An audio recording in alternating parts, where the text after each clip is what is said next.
Al-Barrad dendam. Wah, kurang ajar nih, saya diserobot gitu kan. Udah gitu dijelek-jelekan lagi, dendam Al-Barrad. Maka ketika Urwah membawa barang dagangan An-Nu'man ibn Munzir, maka Al-Barrad terus menguntit dari belakang. Ketika sampai di sebuah tempat yang tidak banyak orang, maka dibunuh Urwah bin Utbah oleh Al-Barrad ibn Qais, dibunuh. Maka ramailah berita ini menyebar, ya, dan sampai ke beberapa pembesar suku Hawazin, sehingga marah mereka. Maka langsung seketika itu juga para pembesar Hawazin dari Qais Ailan, dia langsung menyerbu tanah haram. Makanya kemudian perang ini dinamakan perang Fujar atau Fijar, yang artinya perang kedurhakaan. Apa maksudnya? Karena dia menodai tanah haram, dan di bulan haram. Perang ini terjadi di bulan Zulqa'dah. Sementara Zulqa'dah ini satu dari 4 bulan haram, yang mana mereka punya punya doktrin sebelumnya. Mereka enggan untuk mengadakan peperangan di bulan haram, apalagi di tanah haram. Bulan haram di tanah haram, ini gak pernah terjadi, gak pernah terjadi sepanjang sejarah. Mereka menjaga. Maka ketika turun Quran, Al-Quran mengabadikan itu. Ya, di surat At-Taubah itu, inna iddatash syuhur indallahi isna asyara syahra fi kitabillah yauma khalaqas samawati wal ard minha arba'atun hurum. Tahun itu 12 ketika Allah menciptakan langit dan bumi. Nah, Allah memilih minha arba'atun hurum. Dari 12 itu ada 4 yang disebut bulan hurum, yang dimuliakan. Yang pertama bulan Rajab, yang kedua bulan Zulqa'dah, Zulhijjah dan Muharram. Ya, Zulqa'dah, Zulhijjah, Muharram dan Rajab. Jadi bulan hurum. Nah, perang Fujar terjadi ketika bulan Zulqa'dah. Ini bulan yang dimuliakan oleh mereka gitu. Terjadi pertumpahan darah di tanah haram, di Masjidil Haram.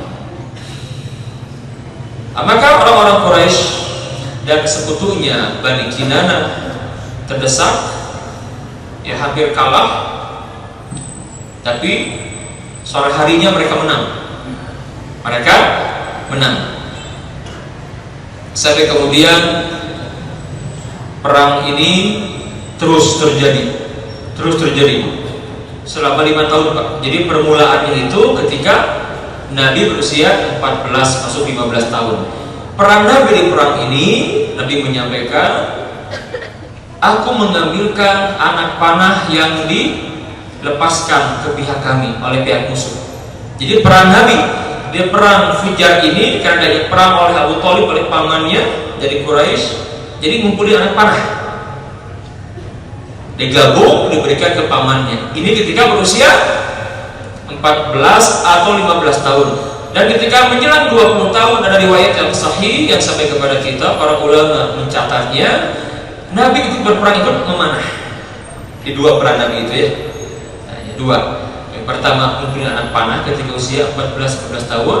Pas usia 20 tahun menjelang akhir, maka Nabi ikut berperang, menjadi pemanah gitu di perang ini. Nah, ini berlanjut 4-5 tahun perang ini, Pak. Sehingga ketika Nabi berusia 20 tahun, maka akhirnya mereka sepakat untuk berdamai. Dengan cara mereka menetapkan pihak yang anggotanya terbunuh lebih sedikit harus, ya, membayar diyat kepada pihak yang anggotanya banyak terbunuh. Dalam hal ini yang sedikit terbunuh Quraisy dan Bani Kinanah. dari Qais Ailan Hawazin banyak yang terbunuh. Maka Quraisy membayar diat untuk 20 orang kepada suku Hawazin dan sekutunya. Berhentilah perang ini ketika Nabi berusia 20 tahun, ya, dengan ada perjanjian itu. Ini perang Fujar yang terjadi ketika Nabi berusia 15 sampai 20 tahun. Kemudian di usia 20 tahun terjadi Hilf al-Fudul atau Halful Fudul atau Halful Mutayyibin, ya, yaitu perjanjian damai, perjanjian kesepakatan. Maka setelah orang-orang Quraisy bersama Bani Kinanah mereka berdamai dengan Hawazin, Qais Ailan. Sekarang masih ada ya suku Hawazin itu di Taif. Jadi kabilah yang mendiami Taif itu kabilah Hawazin. Saya pernah ke sana. Taif itu subur hijau. Kalau Mekah itu kan tandus, Taif di gunung, hijau banyak, pepohonan, pohon-pohon kurma banyak sekali. Jadi Taif dari Mekah naik mobil itu 2 jam. Sekarang masuk wilayah Mekah, Taif. Setelah peperangan itu maka kemudian terjadi Hilf al-Fudul dan Nabi sangat berbangga dengan ini. Ya, Nabi berbangga dengan keterlibatannya di Hilf al-Fudul. Bagaimana kisahnya? Kisahnya adalah ketika seseorang dari Yaman, Az-Zubayd, tokoh, dia hendak umroh ke Mekah sambil membawa barang dagangan. Dia mengenakan pakaian umroh, ihram, membawa barang dagangan. Ketika sampai di Mekah, Az-Zubayd ini dia menjual barang dagangan itu. Di antara yang tertarik seorang tokoh, Al-As ibnu Wa'il As-Sahmi. Al-As ibnu Wa'il ini tokoh di Mekah, ya, Al-As ibnu Wa'il ini kabilahnya Amr bin As.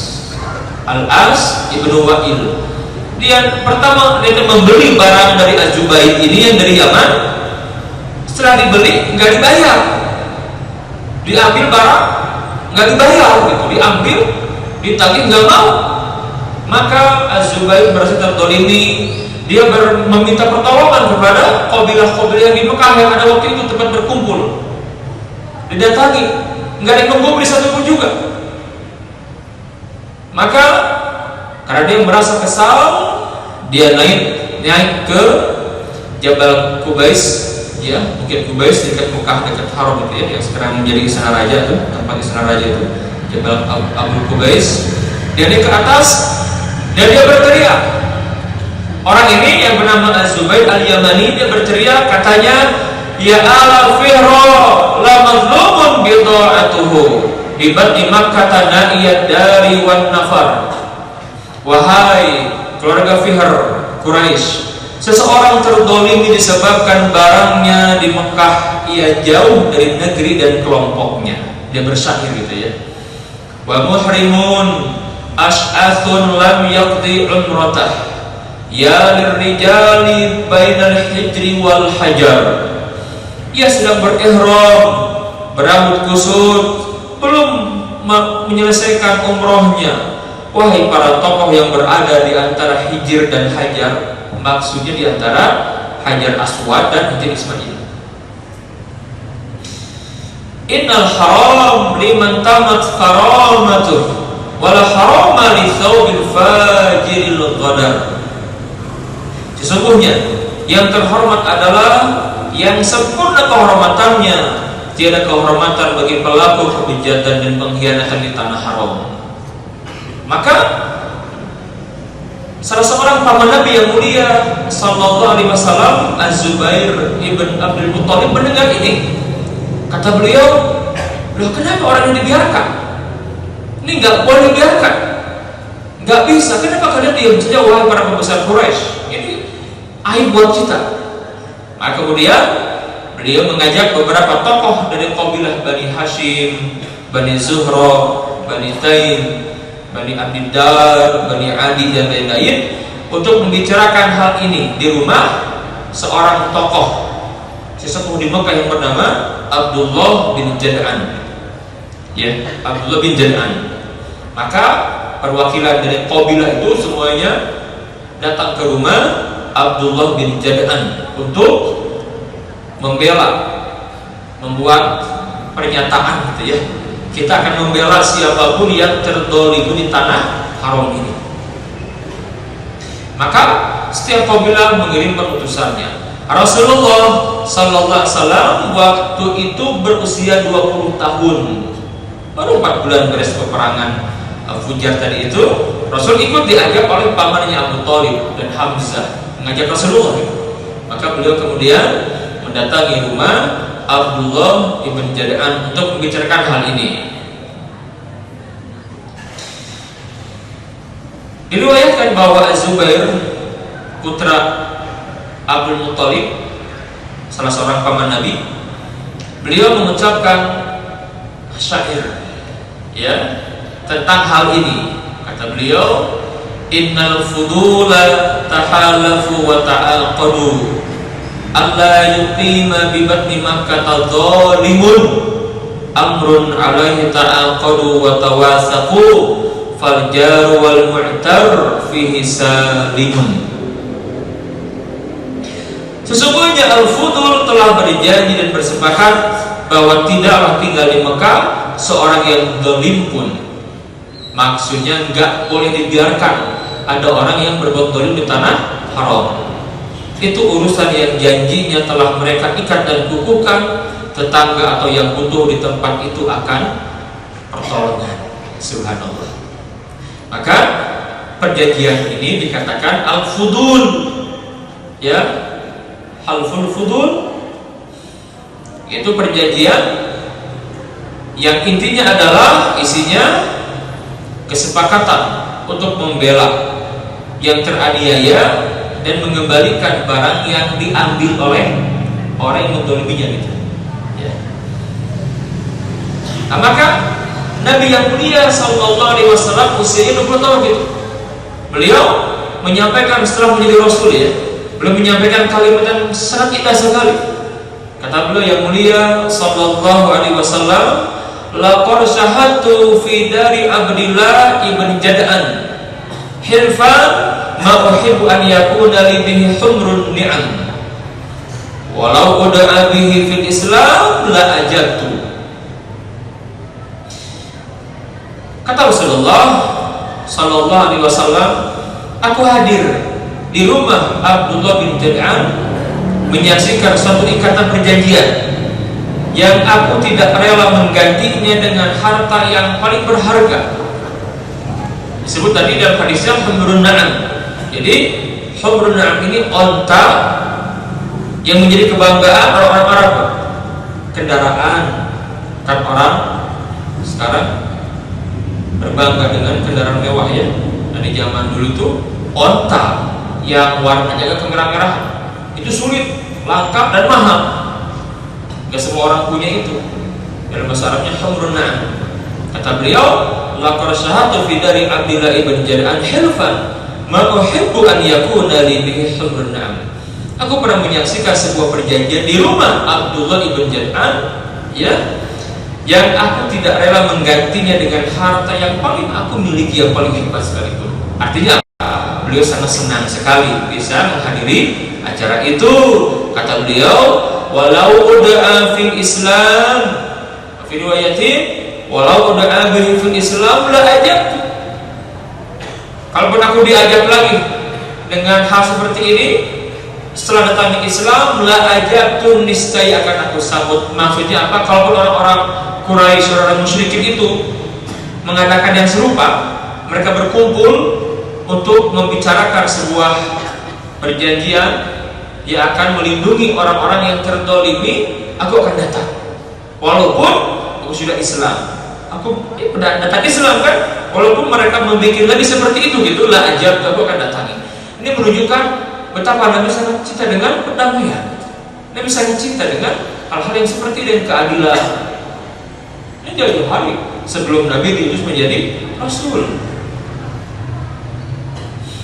Maka dari halful fudul atau hilful fudul kita bisa mengambil pelajaran bahwasannya perjanjian ini menunjukkan bahwa ada tokoh-tokoh di masa jahiliyah yang memberikan perhatian terhadap keadilan, ya. Kalau sekarang apa ya?